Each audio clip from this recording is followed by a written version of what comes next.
జగన్మోహన్ రెడ్డి గారు ఏ యాత్రలు చేసినా ఈ మధ్య బల ప్రదర్శన కోసమే చేస్తున్నారు. జగన్మోహన్ రెడ్డి గారు 5 సంవత్సరాలు జగన్మోహన్ రెడ్డి గారు ముఖ్యమంత్రిగా ఉన్నారు. ఏ ఒక్కరోజు ప్రజల దగ్గరికి రాలేదు.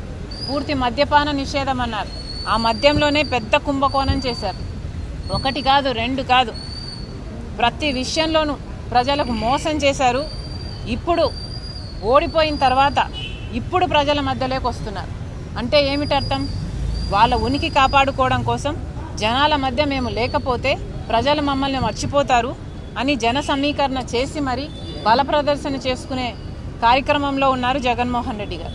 ఏ యాత్ర తీసుకున్నా కూడా ఆఖరికి బెట్టింగ్ చేసిన వాడి విగ్రహానికి కూడా జగన్మోహన్ రెడ్డి గారు ఒక నాయకుడిగా వెళ్ళారు అంటే అది కూడా పర్మిషన్ 100 మందికి ఇస్తే ఈయన 1000 మందిని వేసుకొని వెళ్ళారు.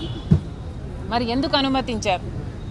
మాకైతే ఏమీ అర్థం కావటం లేదు. ఏం జరుగుతుందో ఈ రాష్ట్రంలో 2 పార్టీలు కలిపి ప్రజలను నలిపేస్తున్నారు.